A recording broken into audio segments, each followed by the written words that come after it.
What's up YouTube, Saf here on Super Saf TV, and in this video I'm going to be comparing the specs and features of the iPhone 6 to the Samsung Galaxy Alpha. So the iPhone 6 has just been officially announced yesterday, and the Samsung Galaxy Alpha actually was announced a few weeks ago, and it looked like Samsung were preempting the release of the iPhone 6 and offering something quite similar in size and also build quality. Now, what are the key differences between these two devices? Well, do hit that thumbs up button and let's find out in this head-to-head spec comparison. Now, let's start off with the dimensions, the sizes of these devices. The Samsung Galaxy Alpha is actually smaller compared to the iPhone 6, 5.7mm in height, 1.5mm in width, and it's also 0.2mm thinner. So compact overall compared to the iPhone 6.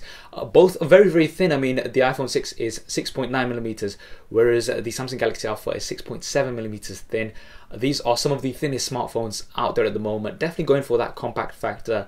But the fact is that both of these have the same size screen, so it's 4.7 inches on both here. Quite impressive to see that Samsung have managed to have a compact device, a more compact device with the same screen size as the iPhone 6. Now, you've got a slight difference here in terms of the screen types as well. You've got a Super AMOLED display on the Samsung Galaxy Alpha, and on the iPhone 6 you've got an LED backlit IPS display. So they're slightly different, and this will come down to personal preference. I mean, based on screens, generally Samsung and iPhone do make some of the best screens out there on any smartphones. I don't think you can have a problem with either of these. Now, in terms of the resolution, we've got a difference here as well. The Samsung Galaxy Alpha comes with a 720p resolution, so that's a 1280 by 720, so it's a standard HD resolution, and that works out to roughly about 312 ppi pixel density.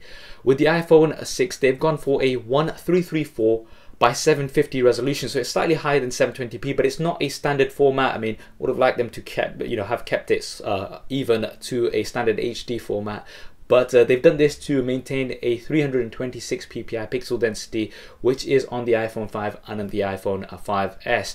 So you've got a slight edge here in terms of the pixel density on the iPhone 6, but the Samsung Galaxy Alpha has the edge for a more standard screen resolution. Now, moving on to the weight, the Samsung Galaxy Alpha actually comes in quite a bit lighter compared to the iPhone 6, 14 grams lighter. So nice to see that Samsung have once again managed to have a more compact device overall with the same screen size. It does come down partly to the build. The iPhone 6 has that full metal body, so it's a full metal unibody. It's been very popular in the past. This is a slight update in design. It's got a bit more of a curved back rather than the chamfered edges that we're used to seeing. With the Samsung Galaxy Alpha, they've gone for a metal frame this time with the chamfered edges, so this looks quite similar to the iPhone 5 and the iPhone 5S with those edges. They look quite sleek, but you've still got a plastic back, so this is a soft touch back that they've gone for. Now, the reason for this is so that you've got a removable back, which gives you a removable battery, so this is something that you're going to have a compromise with. I mean, both of these I would still say are premium, and it's nice to see that Samsung are now starting to use metal, whereas they've always been using plastic in their previous devices.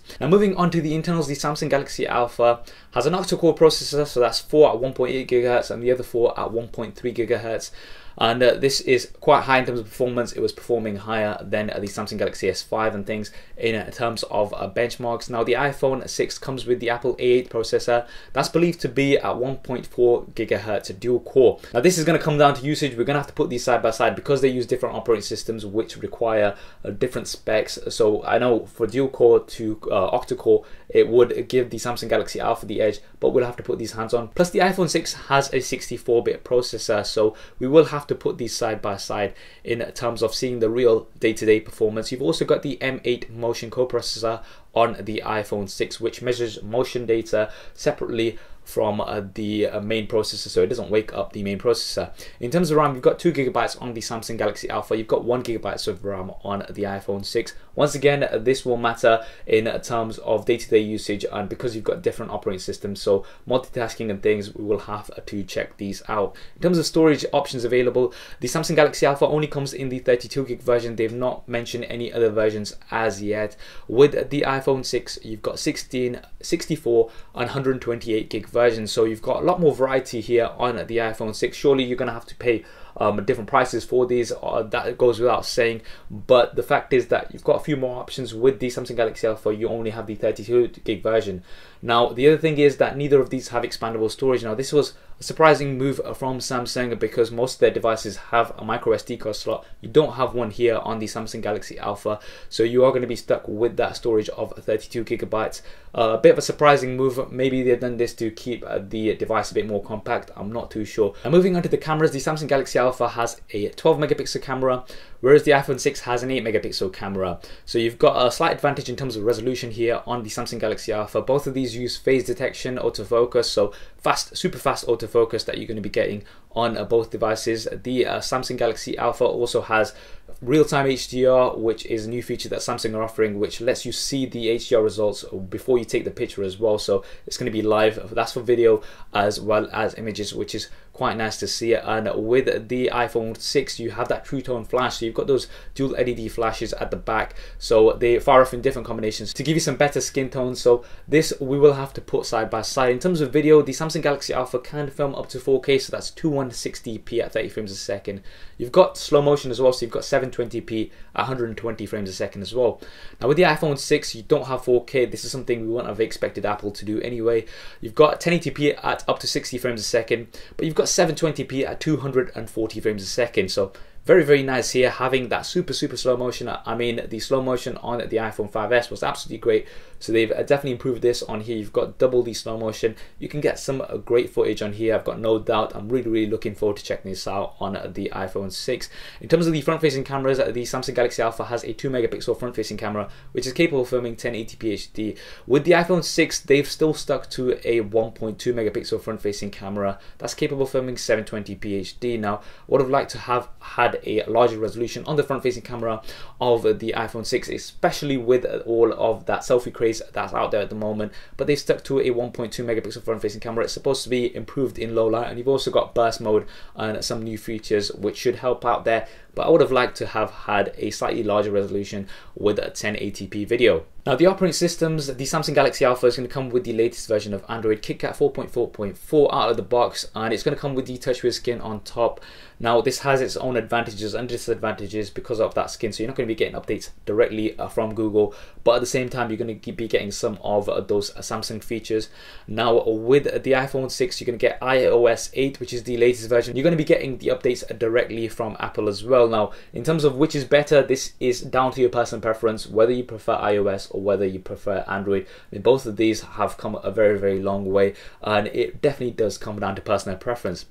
Now looking at some of the features in terms of the connectors, firstly, with the iPhone 6 you've still got that lightning connector as you had with the iPhone 5S, so you can switch this, so it's reversible, but the fact is that it's quite expensive, it's not universal, and it can also break quite easily. With the Samsung Galaxy Alpha, you've got a micro USB connector, so this is a very standard micro USB connector, universal, and you can pick them up very cheap. I mean, you're looking at roughly about quarter the price compared to a standard lightning connector. Now in terms of the security, you've got a fingerprint scanner on both of these. The Samsung Galaxy Alpha has a similar fingerprint scanner to the Samsung Galaxy S5, which you have to swipe your finger or thumb on it to unlock the device and make payments and things through PayPal.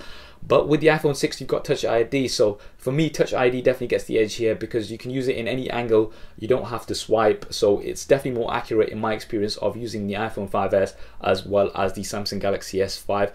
But Apple now also have Apple Pay, so now Apple are partnering with lots of different providers to give you easier access to payments and things, and you can store your credit card information on there as well, secured through Touch ID. So that's interesting to see, and we'll have to see how this picks up. So we finally got NFC here on the iPhone 6, which we've had on Samsung for a long time. Now the Samsung Galaxy Alpha has a heart rate sensor at the back as well, so this is going to let you measure your pulse rate, and it's going to let you use it along with your health app. So this is something that's not available on the iPhone 6.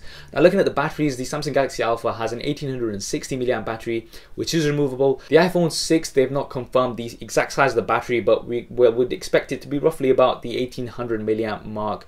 It's not removable, so you can't replace it or carry around a spare, so the advantage goes here to the Samsung Galaxy Alpha, where you're going to be able to charge a battery separately altogether and also carry around a spare or replace it as well if needed. Now in terms of usage, we're going to have to put these side by side. I mean, they've got a very similar screen resolution and pixels per inch, so in terms of the processing power and things, we're going to have to expect something quite similar between these two, so we will have to put these side by side. Now finally, looking at the price, the Samsung Galaxy Alpha is going to be available in a few days, and you can pick it up for £550 in the UK, or roughly about $650 in the US. Now this is off contract, just to see the value of the device.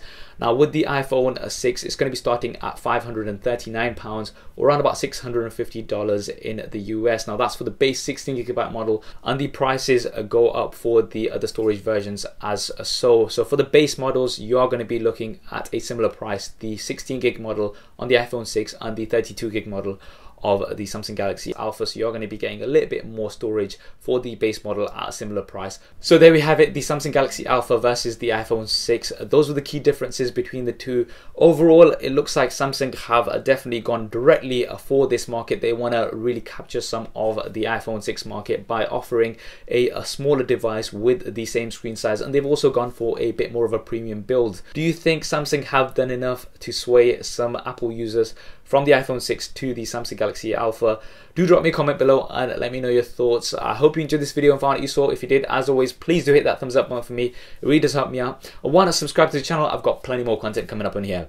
Thanks for watching. This is Saf on Super Saf TV. I'll see you next time.